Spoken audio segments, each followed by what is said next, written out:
बांग्लादेश अपनी हरकतों से बाज नहीं आ रहा है। इस बार बांग्लादेश ने मेघालय में जो जीरो लाइन है उसके बिल्कुल नजदीक में अपने ड्रोन्स को डिप्लॉय कर दिया है। कह रहे हैं बस ये सारे चलने हैं आपकी तरफ।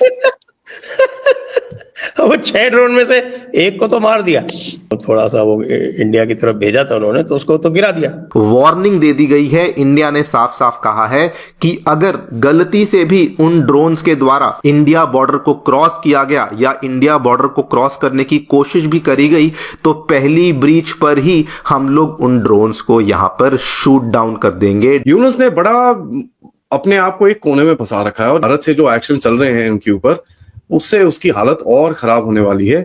और यहां तक कि मैं बताऊं कि भाई अब तो पब्लिक में एडमिशन उसकी तरफ से आ गया है कि यार गड़बड़ हो गई है। अब वो 5 उसको गिरा दिया।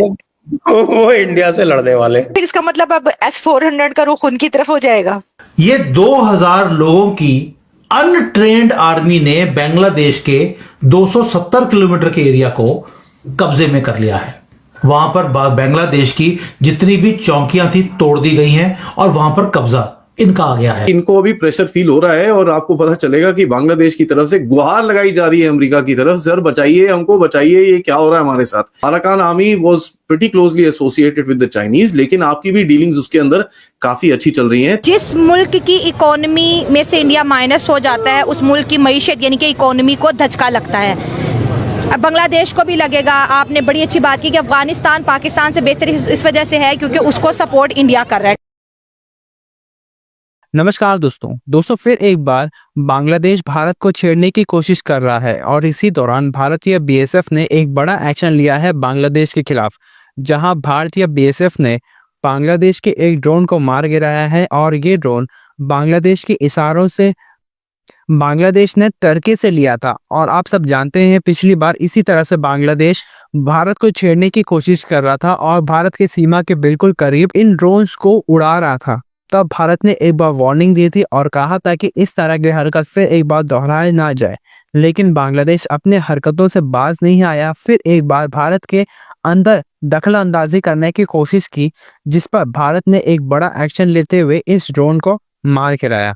और भारत ने ये कह दिया है कि अब बांग्लादेश अपने ड्रोन्स को भारत की सीमा से 10 किलोमीटर के दूर रखे। अगर इस तरह से फिर एक बार कोई एक्शन करता है बांग्लादेश भारत के खिलाफ तो भारत इससे भी बड़ा एक्शन ले सकता है।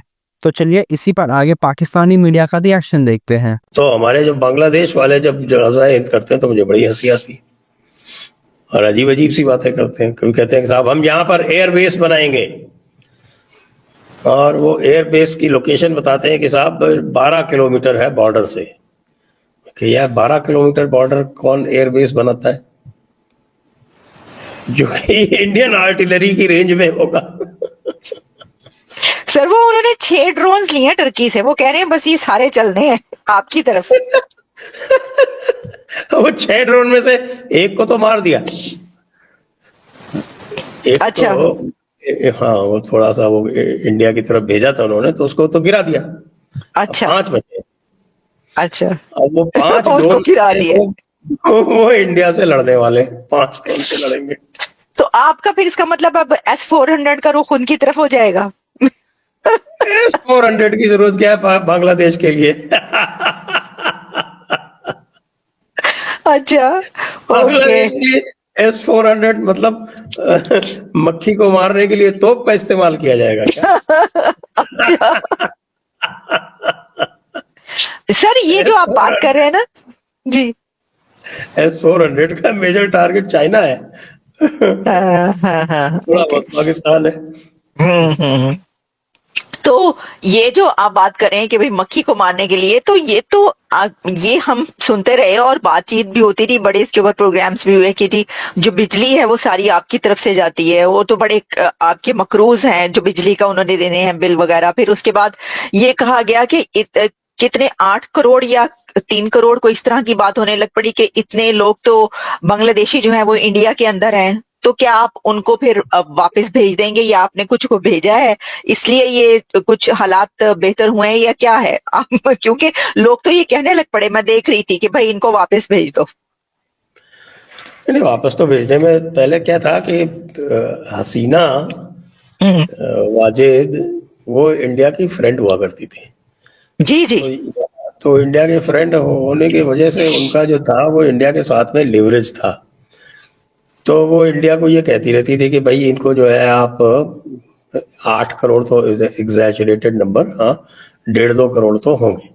अराकान आर्मी में एक एन टाउनशिप करके है जो सितवे पोर्ट के पास है। And as a matter of fact, जैसे मैंने कल सुबह के अपडेट में आपको बताया था, जो मोहम्मद यूनिस का एक मिलिटेंट ऑर्गेनाइजेशन है जिसका पार्ट मोहम्मद यूनिस खुद है, जिसका नाम है रोहिंग्या सॉलिडारिटी ऑर्गेनाइजेशन, उसके बंदों ने काफी हद तक सफेद झंडा लगा के वहां पर सरेंडर करा है। और यह भी पता चला कि उस एरिया के अंदर करीब 37,000 रोहिंग्यास थे जो अब भाग भाग के बांग्लादेश के अंदर जा रहे हैं।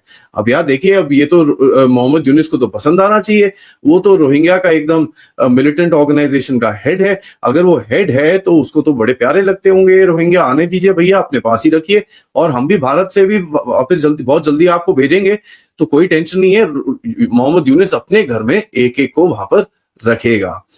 देखिए, बड़ा क्लियर है कि इनको अभी प्रेशर फील हो रहा है, और आपको पता चलेगा कि बांग्लादेश की तरफ से गुहार लगाई जा रही है अमेरिका की तरफ, सर बचाइए हमको, बचाइए, ये क्या हो रहा है हमारे साथ। तो कुछ लोग हैं भारत के अंदर जो बोलते हैं भाई Arakan army is associated with the Americans. बिल्कुल भी गलत है। Arakan army was pretty closely associated with the Chinese, लेकिन आपकी भी डीलिंग्स उसके अंदर काफी अच्छी चल रही हैं, तभी भी आपको दिखता है कि दूसरी तरफ से आप एक प्रेशर उनके ऊपर बना सकते हो। एंड यहां पर देखिए, जो यूएस की तरफ से एक जो गुहार लगाई गई, यूएस की तरफ से कोई गुहार लगाएगी कि देखिए यार, यहाँ पर तो पूरा रोहिंग्या क्राइसिस खत्म शुरू हो रहा है, आप हमको बचाइए, हालत खराब है। उसमें देखिए यूएस का रिस्पांस कितना फटाफट आता है। यूएस के रिस्पांस में आप देखिए, जो कल उनके स्टेट डिपार्टमेंट के स्पोक्सपर्सन है मैथ्यू मिलर, उनकी तरफ से स्टेटमेंट आया कि US remains concerned by the conflicts in Rakhine, in Burma and the Arakan and its potential to undermine regional stability and security. Helping to resolve the Rohingya refugee crisis remains a priority of the US. देखिए, आपको समझ में आता है कि भाई अब अपना टट्टू जो ट्रेन के नीचे जा रहा है, उसको अब देखिए पूरी तरह से तो बचाना चाहते नहीं है, क्योंकि गहरे राज्य वाले उसकी तरफ भी उल्टा गेम खेल रहे हैं, जहां पर बीएनपी की तरफ से प्रेशर आ रहा है कि जल्दी इलेक्शन कराओ, जल्दी इलेक्शन कराओ। और यहां पर मैं आपको बताऊं, भारत ने भी एक गंदी चाल खेली है, जिसकी वजह से कल 16 दिसंबर को यूनुस को भी एक स्पीच देनी पड़ी, जहां पर उसको इलेक्शन की तारीख बोलनी पड़ी। उसने कल अपनी स्पीच में बोला कि साहब, end of 2025 and first half of 2026 के अंदर हम इलेक्शंस लगाएंगे, और इसके अंदर अभी कोई डाउट नहीं है, हम इलेक्शंस पूरी तरह से करेंगे।